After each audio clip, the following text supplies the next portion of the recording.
Hytale just released its biggest update of the year so far. In the March 2025 blog post, the Hytale team has discussed how far the engine has come since the December 17th blog post they released last year. They also touch upon the internal playtesting that's going to happen in a couple months in the summer, along with even more Kweebec updates that I'm sure Connor is going to be very happy about. My name is Chris, welcome back to the CanadianFlash channel, and enjoy the video.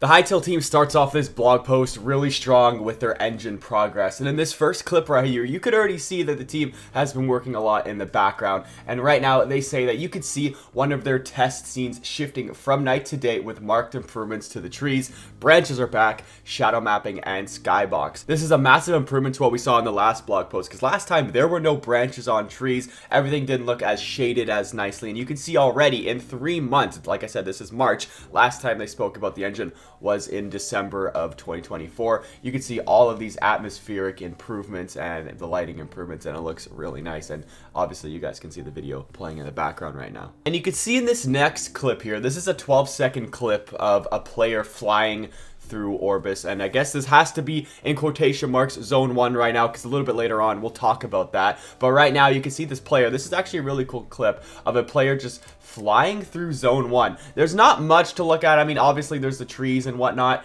but at the moment you can just see the player looking through. I tried slowing down this video.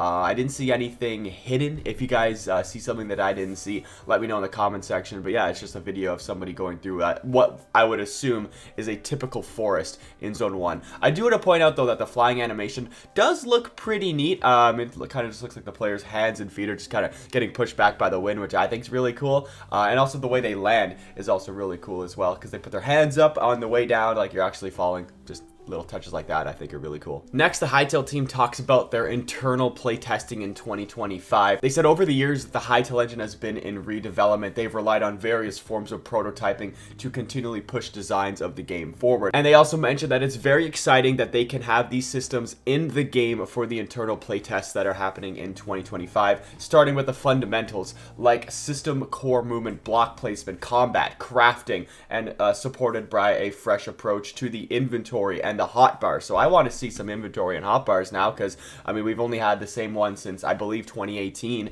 So give me some more inventory and UI changes. I would love to see that. And below that we get this screenshot of the cave that person just fell in front of from that video before. It looks really cool. You could definitely see that the game is getting more full and fresh of life. The shading is a lot better. It's getting to look similar, not as, I don't think it's there yet, but it's getting to look similar to the legacy engine that we had before, and I feel like this game's getting sort of close right now. You can see the cave looks fantastic. It's got that glowy little mushroom flower inside, which is really pretty. Everything else looks cool. The sky looks really beautiful. Maybe it's a nice non-cloudy day. It just looks good. I'm very excited. They also mentioned that they are implementing creative focus features like block selection, copy paste, undo, redo. That's really awesome. I love a good undo feature because I tend to mess things up. And they're also hoping to get as far as testable versions of logic blocks and blocks impacted by physics. That's really cool. So I'm wondering if that's like water or something like that in the time for the first external creator team to test them out later this year. Look at that. Hey guys, external creator team. I mean, I'm not part of that, but someone will be, and I'm sure we'll get some more information on that. Lastly, they mentioned that for Orbis, they are on track to deliver an adventure gameplay centered around the fundamental life skills like cooking and smithing, along with a revamped and expanded approach to POIs and encounters. And if you guys don't know, POIs are point of interests.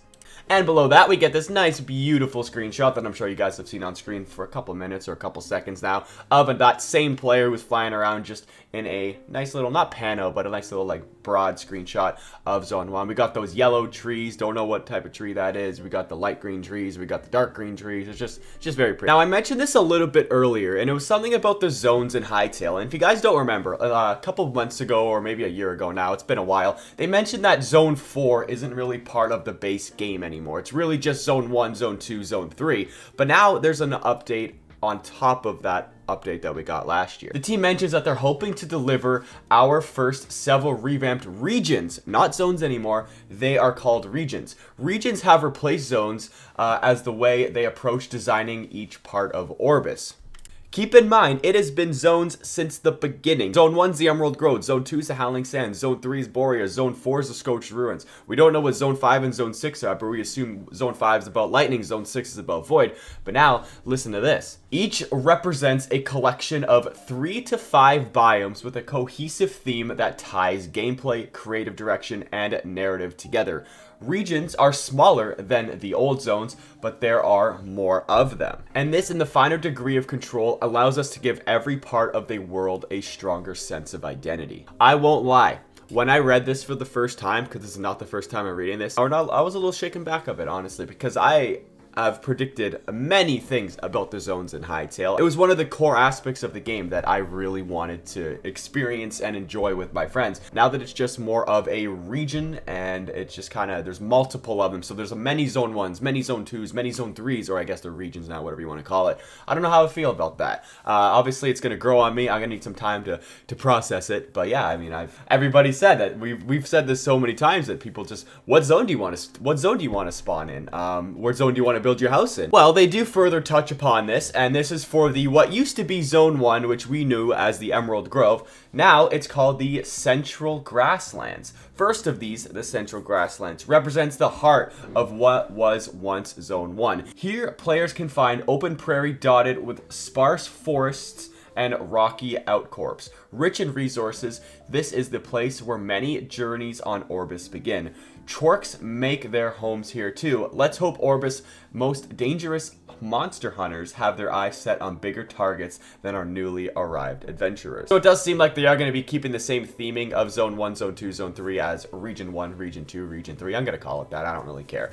Chorks, I guess they're still going to be part of the Central Grasslands. Now we're going to have to remember another name, so that's going to be great. Thanks, Hytale. Beyond the Central Grassland, the team will be developing regions that draw aspects of the old Zone 1, Zone 2, and Zone 3 from the wild savanna to the boreal frontier. So we do have other names. So now Zone 1, instead of Emerald Grove, it's going to be the Central Grasslands. Zone 2, instead of the Howling Sands, it's going to be the wild savanna. And instead of Zone 3, which we called Borea before, now it's called the boreal frontier, which, I mean, that didn't really change that much, so that's pretty cool. And the deep forests of Earthglade. What the heck is Earthglade? Where the single-minded aggression of the Chorks have steered them once again into the path of old advisory. A little bit of an interesting thought there. I don't really know what Earthglade is. I would assume it's something they're going to be with the Central Grasslands, also known as Zone 1, but let me know what you guys think. And last, sort of last but not least in this blog post, so back in 2023, Hytale released an update on the Kweebecs, and they had a new stage of Kweebec, not new stage Kweebec, but a new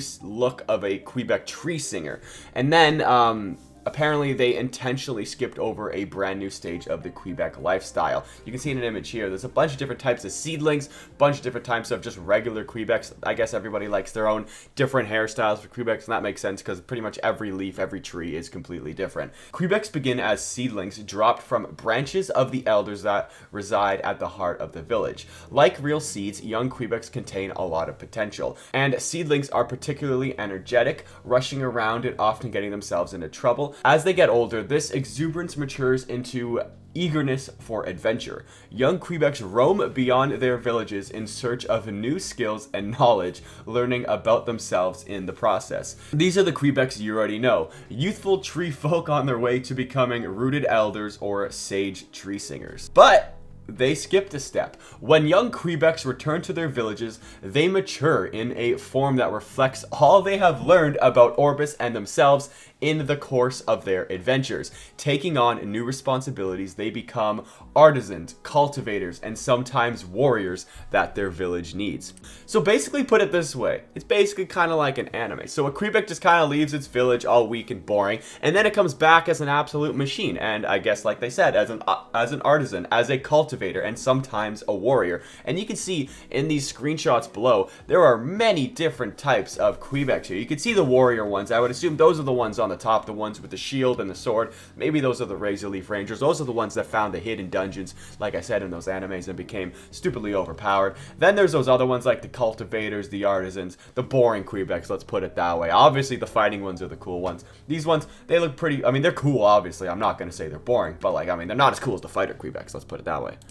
If you ever wondered how a civilization of peaceful tree folk survived the challenges of Orbis's history, from marauding Trorks to Varen's invasion, okay, here we go. Give me some lore talk here. Well, here's how. Mature Kweebecs represent the midpoint between the young Kweebec and the tree singer. So basically, it's just the Kweebecs that are like, you know, in the working class now. They're taller and heavier than their younger brethren, but stronger and more resilient. That's pretty self-explanatory, as you can see. They have pretty sharp swords. Clearly, those are razor leaf swords, as they are razor leaf rangers, I would assume. They occupy important roles in their villages and no longer roam as much as they did. Instead, they act as a protector, a tutor to more youthful Kweebecs, and our avatars stand to benefit from their knowledge too. Oh yeah, I mean, if you guys look at these guys now, if the Kweebecs turn into something like this, what do you think the Farons, the Outlanders, I mean, we saw the Scarrick revamp now, so like I need to see all these other factions as well. I need to see their revamps, even the Trorks. Like now these guys look like they're gonna absolutely whop the Trorks. Now like, I gotta see the Trork counterattack. So we get another screenshot here of, not a screenshot, it's kind of a concept art. Well, it is a concept art, it's not kind of a concept art. A concept art of the Kweebec life now. So we got little cute little baby, there's like nothing going on his head over there. Then we got the regular little young Kweebecs, you know, they're the ones that we know and love. That's the mascot of Hytale. Then we got the good boy, the average dad looking Kweebec, you know, just chilling over there. Then we got the old guy, the tree singer, he's basically dead. And then we got the old tree, he's stuck in the ground, spreading his seeds for everybody. That sounds fantastic. Then we got a couple more GIFs or GIFs, however you want to pronounce it, of the Kweebec lives walking together. Little baby, then we got this guy, then we got that guy, and then we got the big guy. And then we have them all four together. You can see the old guy's holding the mini guy. I don't know what I'm saying right now. It's 8:12 in the morning. It's early. And it wraps up with this little bit of an information here. This is probably the biggest news we've ever gotten ever in Hytale. And it says a few Kweebecs range further than the rest. However, one of these, called Razor Leaves, delve into the depths of Orbis's most dangerous forests in pursuit of threats to their home. Hell yeah, I love me some Razor Leaf Rangers. They're so sick. And one of them, just a few years ago, John Hendricks got tattooed on his leg. So we finally got the John Hendricks leg reveal. This has been years in the making. I can't believe this. So what else does John have on his leg? Maybe he's got something on his head. I believe he's bald. Maybe he's got like a head tat. That would be pretty cool. But yeah, you can see on John Hendricks' leg, he has a tattoo of an archer Razor Leaf Ranger. So that looks fantastic. Obviously, the ones we saw, I believe in the image before, they didn't have any. They didn't have a bow and arrow. But it would make sense that Kweebecs use a bow and arrow. You can see ones with short sword and a shield. Some's got spears. Some just have the leaf coming out of their hand. They got like stronger helmets and stuff. It's all really cool. It's all really cool. And now, guys, to wrap this up, this is a finally from the Hytale team. Finally, I can also say that about being past our big end-of-year Blancs milestone and on to prepping for playtesting, every month Hytale gets closer to the game we've been dreaming of delivering. The creative play has been making big progress, and they are eager to be their first playtest. I want to be part of that. I'm so sad I'm not part of that. They're going to have to move fast to stay ahead of the adventure team, or the group prepping our next combat playtests, or the UX team working on inventory and hotbar upgrades. Come on, when's this blog post coming out? You can see why I'm very excited. John, I am excited as well. John, I hope you, this is also what John said. I hope you enjoyed this quick update from the mines of Orbis. John, great blog post. Thank you for revealing your leg. Most important thing I've ever seen. And with that being said, guys, let me know if I missed anything in this blog post. I'm going to be doing a breakdown of each video, or each screenshot and concept art in a separate video. And on top of that, guys, this is something very important. I believe this is Powerbyte, but mine posted this on Twitter. Some old Hytale dev had a bunch of really old, like, legacy engine screenshots on his Twitter. So I want to go through those in a separate video. But stay tuned. I'll be doing that sometime soon. But with that being said, thank you so much for watching, and I'll see you all in the next one. Goodbye.